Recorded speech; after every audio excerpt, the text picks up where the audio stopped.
നമസ്കാരം. പുതിയ വീഡിയോയിലേക്ക് എല്ലാവർക്കും സ്വാഗതം. മിക്ക കുഞ്ഞുങ്ങൾക്കും ഇടയ്ക്കിടെ എക്കിൾ ഉണ്ടാകാറുണ്ടെങ്കിലും ഇത് സാധാരണമായി ആശങ്കാജനകമല്ല.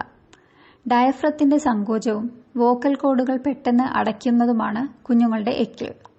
എക്കിൾ സാധ്യത വളരെ കുറയ്ക്കുന്നതിന് നിങ്ങൾക്ക് ചെയ്യാനാകുന്ന ചില കാര്യങ്ങളുണ്ട്. നിങ്ങളുടെ കുഞ്ഞിന് സ്വന്തമായി ഇരിക്കാൻ കഴിയുമെങ്കിൽ എല്ലായ്പ്പോഴും ഭക്ഷണം കൊടുക്കുമ്പോൾ അവനെ നിവർത്തിയിരുത്തുക. കുറഞ്ഞത് 20-30 മിനിറ്റെങ്കിലും അങ്ങനെ ഇരുത്തുക.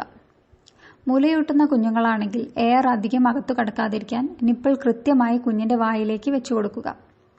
പതിവായി നിവർന്നു നിൽക്കുമ്പോൾ നിങ്ങളുടെ കുഞ്ഞിനെ മസാജ് ചെയ്യുക. ഇത് കുഞ്ഞിന്റെ ഡയഫ്രം പേശികളിലെ പിരിമുറുക്കം ലഘൂകരിക്കാനും ശാന്തമാക്കുകയും ചെയ്യും.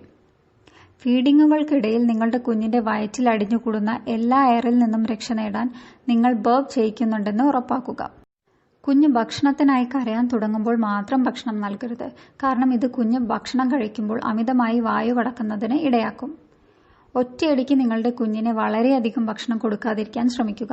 ആവശ്യമെങ്കിൽ ഇടയ്ക്കിടെ കുഞ്ഞിന് ചെറിയ ഭക്ഷണം നൽകുക. പാൽ കുടിച്ചു കഴിഞ്ഞയുടൻ കുഞ്ഞിനെ കുളിപ്പിക്കുകയോ കുലുക്കുകയോ ചെയ്യരുത്. എക്കിൾ വീഴുന്നത് നിങ്ങളുടെ കുഞ്ഞിനെ ശല്യപ്പെടുത്തുന്നുവെന്ന് കരുതുന്നുവെങ്കിൽ തടയാനുള്ള ചില മാർഗങ്ങൾ നോക്കാം. എക്കിളുകൾ ഉണ്ടാകുമ്പോൾ കളിപ്പാട്ടം പോലുള്ള രസകരമായ കാര്യങ്ങളിൽ ശ്രദ്ധ കേന്ദ്രീകരിക്കാൻ ശ്രമിക്കുക. നാഡീവ്യവസ്ഥയുമായി ബന്ധിപ്പിച്ചിരിക്കുന്ന പേശികളുടെ സങ്കോചത്തിന്റെ ഫലമായാണ് എക്കിളുകൾ ഉണ്ടാകുന്നത് എന്നതിനാൽ കളിപ്പാട്ടം അല്ലെങ്കിൽ കാർട്ടൂൺ പോലുള്ള ആവേശകരമായ എന്തെങ്കിലും കാണിക്കുന്നത് സെൻസറി ശ്രദ്ധ തിരിക്കുന്നതിന് എക്കിളുകളെ തടയുന്നു. അതുപോലെ കട്ടിയുള്ള ആഹാരം കഴിക്കാൻ തുടങ്ങിയ കുഞ്ഞുങ്ങളാണെങ്കിൽ അവർക്ക് അല്പം പഞ്ചസാര നൽകാം. ദ്രാവകങ്ങൾ മാത്രം കഴിക്കുന്ന കുഞ്ഞുങ്ങൾക്ക് അവരുടെ പെസിഫയർ പഞ്ചസാര സിറപ്പിൽ മുക്കിവെക്കുകയോ അല്ലെങ്കിൽ അല്പം സിറപ്പ് നൽകുകയോ ചെയ്യാം. പിന്നെ ഒരു ഗ്ലാസ് വെള്ളത്തിൽ അല്പം ജീരകം ഇട്ട് തിളപ്പിച്ചാറിയ ശേഷം കുഞ്ഞുങ്ങൾക്ക് കൊടുക്കാവുന്നതാണ്.